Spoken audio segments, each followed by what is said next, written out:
We want you to know that it doesn't matter where you are. You can put your boat in the stream any place. It doesn't matter. You might be putting your boat in the stream at sickness. You might be putting your boat in the stream at not enough money. You might be putting your boat in the stream at brink of a financial disaster or brink of a marital disruption. You could be putting your boat in the stream with physical sickness that you are experiencing, or your awareness of someone else. In other words, there are all kinds of reasons that you feel the way you do. Wherever you're putting your boat in the stream, it does not matter, because in every single case, the stream is moving toward the improvement that you seek. The stream is moving toward the solution to the problem. It's moving toward the answer to the question. It's moving to the becoming of who you are. The stream is undeniable. It is always moving, and it won't stop moving toward that which you are. So it doesn't matter where you are. In fact, we think it is very helpful to realize that you are where you are relative to any subject of importance to you. And if you can sort of make peace with where you are, there's this thing that happens to you as you put your boat in the stream mentally. If you say, all right, the stream is flowing and it's going to be all right, there is an automatic releasing of resistance and a turning and moving toward improvement. But if you put your boat in the stream with the attitude, I'm not where I should be, you automatically turn upstream.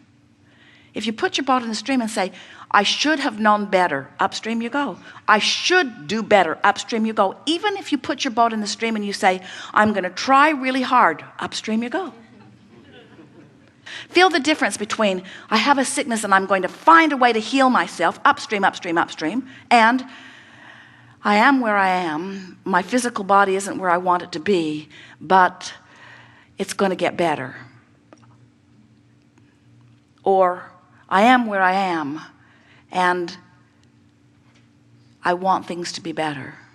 Feel the difference between, I'm going to make this happen, upstream, and I'm going to allow the resources of the universe to help me work this out, downstream.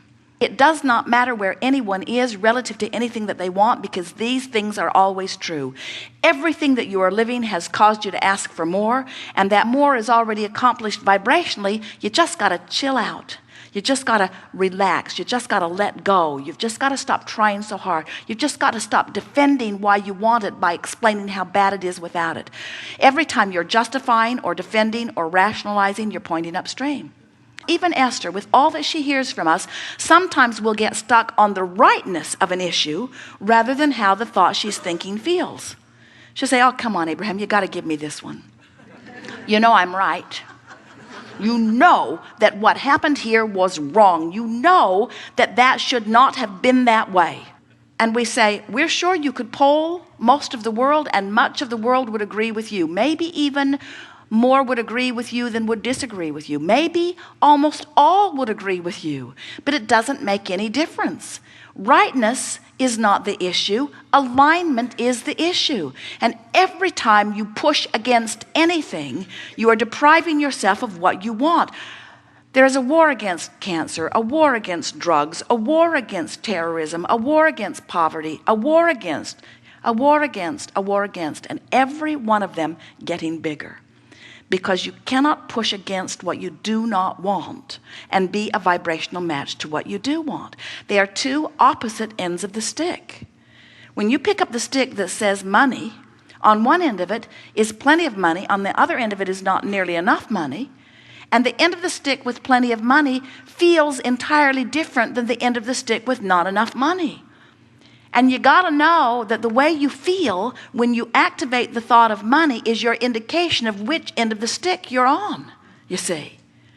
There are so many things that you want somebody else to do something so that you can feel better. And we say, friends, you got to give that up. You're living a very conditional love. You're saying, that condition feels good to me and that condition feels bad to me. So make that condition more like that condition and then I'll feel better. And we say, what you're doing is sort of sloppy thinking. You're saying, I don't want to ever have to deliberately direct my thoughts. I want somebody to figure out how to control the world so that I can just sort of sloppily look around and most of what I see will make me feel good.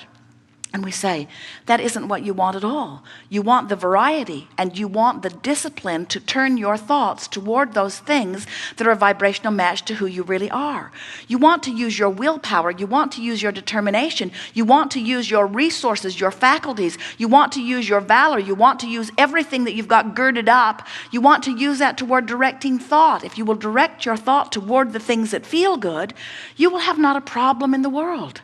You cannot have a problem and a solution at the same time. You got one or the other. Which are you beating the drum of? Problem on one of the sticks, solution on the other. Which way are you pointed? Which way are you feeling for? And so many of you, for some reason or another, have become so defensive in your competitive feeling of those who surround you that it seems as if you need to defend why you want something by pointing out the perils of not having it. And that is the biggest trap that we see happening, especially in your culture today. In your culture today, you have no legitimate excuse for negative emotion. Well-being is abounding in such significant proportion to not well-being that you really have to reach hard to find things to focus negatively upon in terms of the scope of the world. And yet, it seems to be the orientation because you've sort of been trained by your mother or father who you thought was the resource through which all of your good flowed, that unless you plead a needy case, they won't give up the goods. You're not pleading your needy case to the universe. You're simply extracting from the variety your choice of what you prefer, and the source energy immediately becomes the vibrational equivalent of your preference. And if you're not living it in full-blown manifestation, it's only because what's active within you is something other than your preference. You must be talking about something other than what you want, or you would be living everything that you want. You have to start telling a different story. You have to tell the story the way you want it to be, not the way it is. You have to tell the story with the solution emphasized, not the problem. You have to stop complaining and start appreciating. You have to explain it the way you want it to be, not the way it has been. You have to speak of things as you would like them to be. And in all of this, what we're really saying is, just from where you stand, reach for the best feeling thought that you can find. Don't try to mimic the bright sunshine lollipop, tuned in, tapped in, turned on, annoying rainbow sunshine lollipop, rainbow good feeling people. They just drive you crazy, don't they? Don't try to mimic them. Just try to feel as good as you can feel from where you are. Because where you are is valid. Where you are is the stream. Jerry and Esther went whitewater rafting last summer, and it was such a glorious day. And the first thing they noticed as they put their raft in the water, there were 6 of them that came together to play, and then dozens of other high school wrestlers that were in the other boats. But as they put their boats in the water, it did not occur to any of them to turn and paddle against the current. It was so obvious to them that this river was going to have its way with them. And the first thing their river guide said to them is, folks, this is not Disneyland and we cannot turn this river off. And he made a very good point. This is the same point we want to make to you. You can't turn that river off. You cannot hold yourself against the current of what life has caused you to become. And when you try, you don't feel good. And when you let go, you feel ever so much better.